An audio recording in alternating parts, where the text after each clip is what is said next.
অতিথিবৃন্দ আমাদের মাঝে উপস্থিত আছেন। আমাদের প্রথমে এখন আমার এই দ্বিতীয় এই পর্বে মাননীয় বাণিজ্য থেকে জনাব জহুরুল ইসলাম সভাপতি স্কুল আয়োজক, আমার মন্ত্রিসভায় আমার একজন সহকর্মী ব্যারিস্টার পুতুল, ফারজানা শারমিন পুতুল, সংসদ সদস্য রুমা, আমাদের বাংলাদেশ জাতীয়তাবাদী দল সাধারণ মানুষের দল, আপনারা চেষ্টা করুন দলকে সহযোগিতা করতে, সরকারকে সহযোগিতা করতে, যেন আমরা আমাদের প্রধানমন্ত্রীর নেওয়ার সকল কোরআন থেকে তেলাওয়াত করার জন্য অনুরোধ করছি গোলাম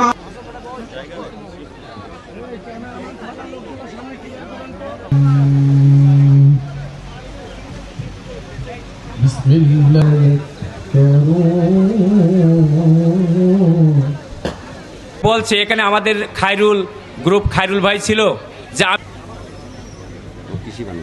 কৃষি বাণিজ্য মেলার 2000 ব্যস্ততম শিডিউলের মধ্যে আমাদেরকে সময় দিয়েছেন। আমি জেলা প্রশাসক হিসেবে এই পাবনাবাসী শিল্প, বাণিজ্য, বস্ত্র, পাট মন্ত্রণালয়ের দায়িত্বে নিয়োজিত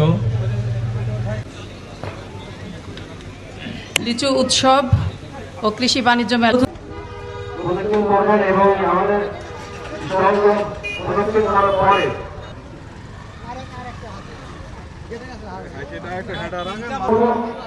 আসেফ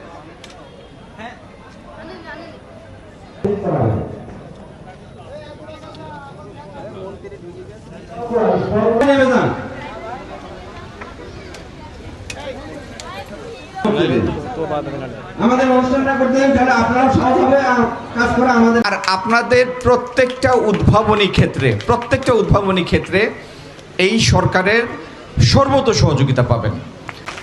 তো এইভাবে আমাদের মাননীয় প্রধানমন্ত্রী জনাব তারেক রহমান যেভাবে অল্প সময়ের মধ্যে বিপুল সংখ্যক কর্মসংস্থান সৃষ্টি করতে চান, তার নির্দেশে আমরা এখন ছুটি ভুলে গিয়েছি, বন্ধের দিন কোন দিন এটা ভুলে গিয়েছি। 15-20 দিন পরে আমাদের ঘরের মানুষরা মনে করিয়ে দেয় যে 2-3 শুক্রবারের মধ্যে পার হয়ে গেছে। বাংলাদেশ যে কোনো চ্যালেঞ্জ নিতে পারে। এই দেশের কৃষকরা নেতৃত্ব দিয়ে সামনে থেকে যে কোনো চ্যালেঞ্জ মোকাবেলা করে বাংলাদেশের খাদ্য নিরাপত্তা অর্জন করার সক্ষমতা রাখেন। বাংলাদেশ কৃষিক্ষেত্রে অনেক দূর এগিয়েছে, কিন্তু এখনও যথেষ্ট হয় নাই। আমরা বছরে কম বেশি 4 কোটি টন চাল এখন আমরা উৎপাদন করি। যদি কোনো বছর বন্যা, খরা, সাইক্লোন এরকম প্রাকৃতিক কোনো দুর্যোগ না হয়, তাহলে আমাদের চাল আনতে হয় না।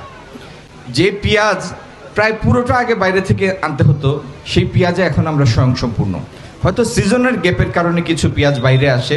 যদি আমরা উৎপাদনশীলতা একটু বাড়াই, 10% উৎপাদনশীলতা বাড়াই, 10%, 100-তে 10, তাহলে যে পরিমাণ বাড়তি ফসল আমরা উৎপাদন করব, এটি অনেক ফসল তখন আমরা বাইরে রপ্তানি করতে সক্ষম হব। এই কৃষি পণ্যগুলি নিয়ে আমাদের মাননীয় প্রধানমন্ত্রীও অত্যন্ত কিন যে এইগুলির একটা সমাধান বের করার জন্য। আপনারা ভালো থাকেন, সুস্থ থাকেন, আর দোয়া করবেন যে প্রত্যাশা নিয়ে আপনারা আমাদেরকে দায়িত্ব দিয়েছেন, আল্লাহ যেন তৌফিক দেন সেটির পরিপূর্ণ হক যেন আমরা আদায় করতে পারি। পাবনার বিসিকে যে পরিমাণ জায়গা আছে তার পুরোটাই এখন কাজে লেগেছে। পাবনাতে আমরা আরেকটি 200 একরের বিসিক করার জন্য উদ্যোগ নিব আগামী দিন। 200 একরের উপর বিসিক। বাংলাদেশ জাতীয়তাবাদী দল সাধারণ মানুষের দল, আপনারা চেষ্টা করুন দলকে সহযোগিতা করতে, সরকারকে সহযোগিতা করতে, যেন আমরা আমাদের প্রধানমন্ত্রীর নেওয়ার সকল উন্নয়নমূলক পরিকল্পনাগুলোকে এগিয়ে নিয়ে যেতে পারি। আপনারা দেখেছেন আমাদের বর্তমান প্রধানমন্ত্রী, তিনি কিন্তু সাধারণ মানুষের প্রধানমন্ত্রী, তিনি কিন্তু আপনাদের নেতা। তিনি কিন্তু মন্ত্রী এবং সাধারণ মানুষের ভেতরে যে বিভেদ তৈরি করার চেষ্টা চলেছে দীর্ঘ সময় ধরে, সেটাকে উনি কিন্তু কাটিয়ে উঠেছেন।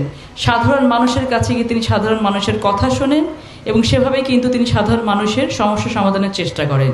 কিন্তু একটা কথা আমি যখনই মাইক্রোফোন হাতে নিই সেটা বলি, আমাদের কোনো উন্নয়ন, কোনো প্রতিজ্ঞা, কোনো শপথ কিন্তু ফলপ্রসূ হবে না যদি আমরা রাজনৈতিকভাবে দেশকে সুসংগঠিত না করি, যদি আমরা মানুষ না হই।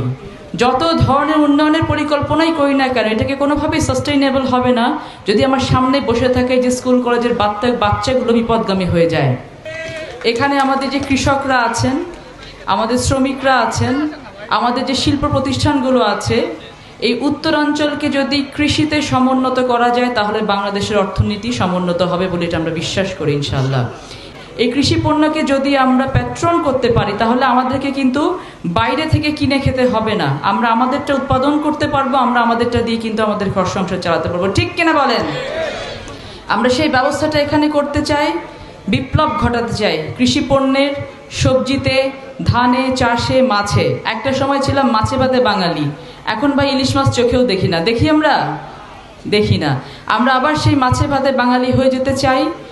সরকারকে সহযোগিতা করি। সরকার মানে এখানে বসে থাকা আমরা না, সরকার মানে আপনারা নিজেরাও। আমরা কাজ করছি, পরিশ্রম করছি 24 ঘন্টার মধ্যে 20 ঘন্টা, কিন্তু এই পরিশ্রমটাকে ধরে রাখার কাজ কিন্তু আপনাদের।